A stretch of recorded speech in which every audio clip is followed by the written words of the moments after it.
Hi there, and thank you for joining us on the Overcomers Overcoming podcast. We feature those who are in the process of overcoming or have overcome any type of life encounter, life obstacle that at the time seemed to be almost insurmountable. With this podcast, we have three objectives in mind. Our first objective is we want you to know with a confident resolve you are not alone.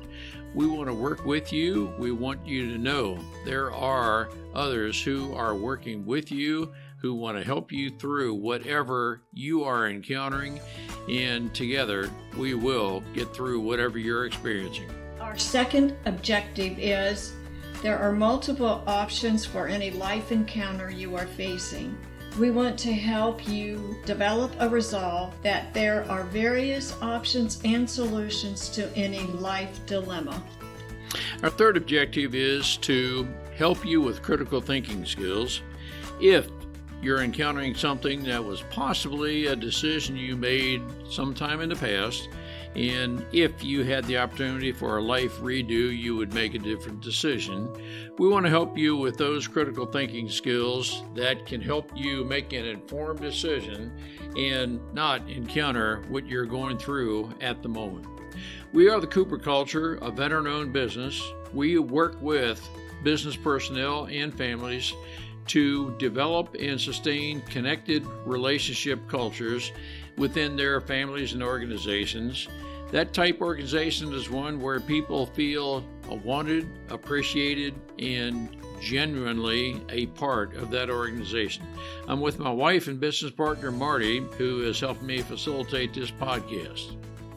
Today we featured Dr. Frank Douglas for a second episode, where we continue discussing his book, originally titled Addressing Systemic Discrimination by Reframing the Problem, and very recently renamed Until You Walk in My Shoes, a reframing methodology to overcoming systemic discrimination. We discuss culture and the various aspects of diversity, equity, and inclusion, how those three can work together toward having the right culture to have the processes and procedures in place to address any systemic cultural problems that exist. Could be in the family, could be in the workplace, anywhere where there are people. Marty, it was a great discussion to stimulate thinking. What are some takeaways our listeners can gain from Dr. Frank? Dr. Frank mentioned it's very important when you're working with someone that they realize that maybe you have walked in the shoes that they did, and you can really relate to them and help them. But he also talked about reframing the problem, or maybe addressing another problem to find a better solution. And the better solution affecting, in a positive way, more people. Let's listen and learn together. Dr. Douglas, thank you for joining us again. Dr. Frank L. Douglas for a second episode. Dr. Douglas, our first episode, and I want to encourage our listeners to go back to that first episode where you chronicled a part of your life, and with no attempt on your part to minimize the earlier struggles you went through, you have overcome a lot of your life's past, and you have written several books, but we left discussing your book that was then titled, and you've retitled it, Addressing Systemic Discrimination, Reframing the Problem. The three words, reframing the problem, just caught my attention so much. I became just totally intrigued with that title. And I thought, Doctor, how about if we have another episode, and there could be multiple additional episodes unpacking this. Dr. Douglas, great to have you back with us. It's a pleasure to be back with you. I really enjoyed our last conversation. There were many thoughtful things you brought forward. Dr. Douglas, my understanding is you have retitled the book, and based on some feedback, can you tell our listeners what to look for now with the retitled book? Yes, the feedback that I got was that one of the main themes of the book is encouraging people to walk in someone else's shoes. And the present title was a little bit academic. And so the suggestion was made, which I accepted and have implemented, to retitle the book Until You Walk in My Shoes, with the subtitle, A Reframing Methodology to Overcome Systemic Discrimination. So it's just been republished, and it's on Amazon and Barnes and Noble, etc., with the new title. I just like that so much. Everything of what the book is about. I'm going to just do a slight literary interpretation. You can't really know what I've gone through until you've walked in my shoes and you're walking beside me. That's a lot of what our podcast is about. We want people to know, our listeners to know, we're walking with you to help you overcome anything in life. And I really appreciate the way you have described a lot in your book, reframing the problem. I think of that, Dr. Douglas, as rising above the emotional aspect of whatever the situation is you're in. And in some cases, we are going above our supervisors, those who have created the problem, either created or, at least in the context of culture, we have a problem. But I'm going to rise above that, and I'm going to try to create a global solution to what I'm encountering. Dr. Douglas, I don't want to take us in a direction that was not your intent, but that is my application of what you're writing about. It is a perfect application. And indeed, you have described what the book is about.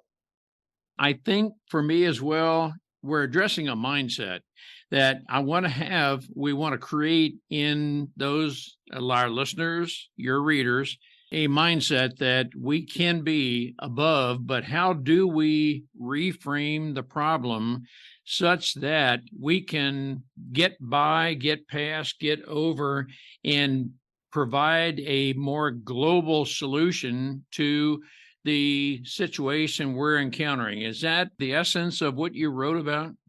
Yeah, that is the essence. And we describe a process to enable one to do that. And I'm going to use the term aggrieved. Someone who is aggrieved, who feels that they've been discriminated against or been treated unfairly. How do you deal with that? So the process which we've developed is the first, try to get that individual to step back a bit from the emotion. We have to recognize, of course, we have we feel the incident, we are emotional about it, and that's appropriate. But in order to move forward and find a solution, we have to step back a bit from the emotion.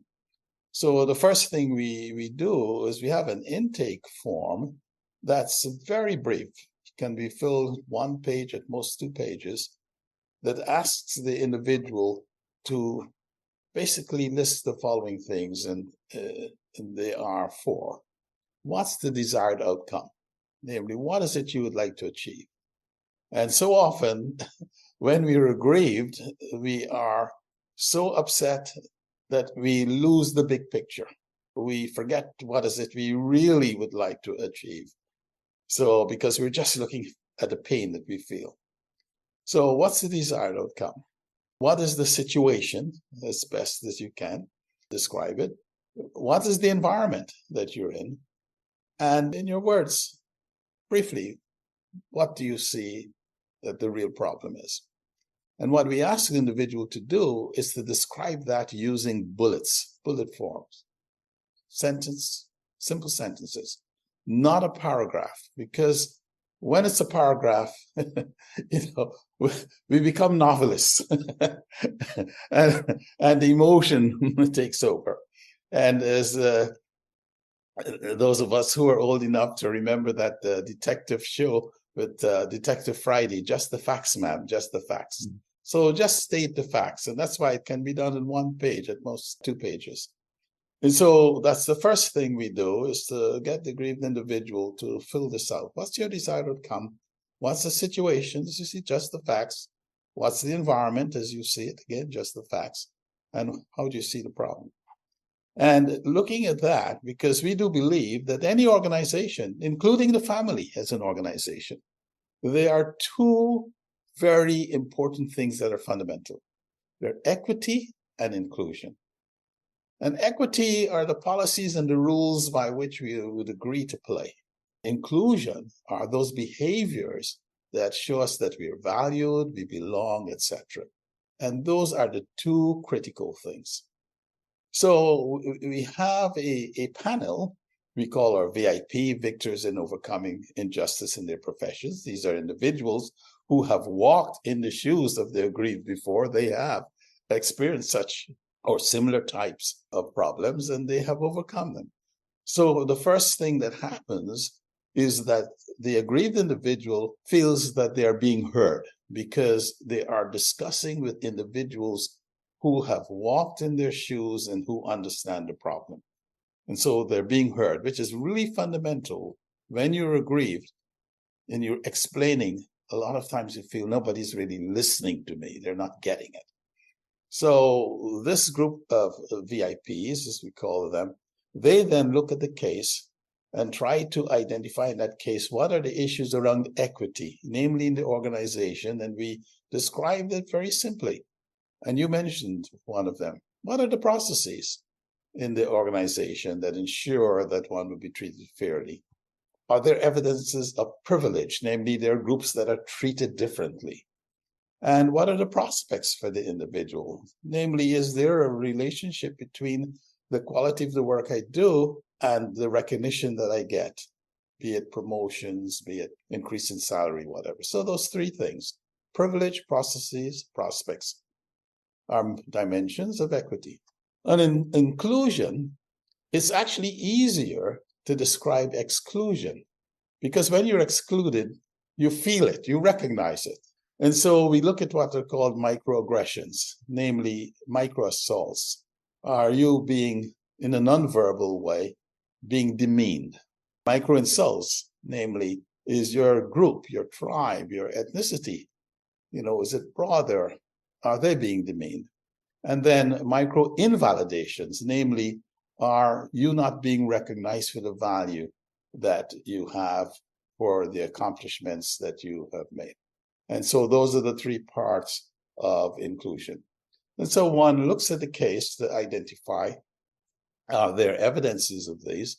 And then we do a simple thing. We actually do a plot of equity versus inclusion, typical 2x2 matrix, 4 quadrants, in which you can really identify a quadrant where people feel they're treated fairly, they're included, etc.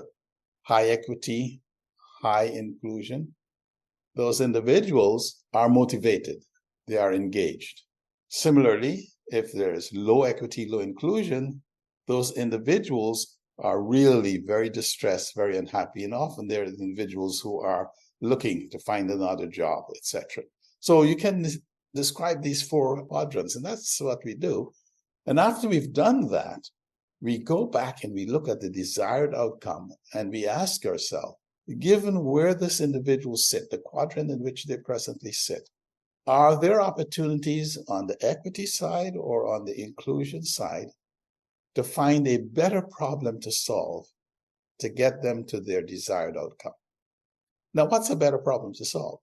A better problem to solve is a problem which not only would help the aggrieved individual with their problem, but would also benefit others in the work unit. And that second part is the differential. And as I've said to individuals, just think of this.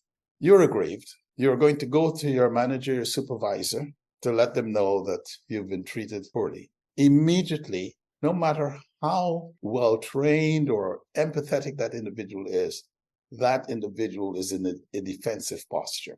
You go, however, and you say, here is a problem that's affecting the unit. I think if we were to address that problem, productivity would improve, better interactions would improve. And in fact, if we were to do that, it would also address my problem. That's a different discussion to have, in which then that supervisor will become engaged because that supervisor can see the benefit for him or herself as well as for the group, and not just for you. So that's the whole reframing bit, finding that better problem to solve and reframing your problem.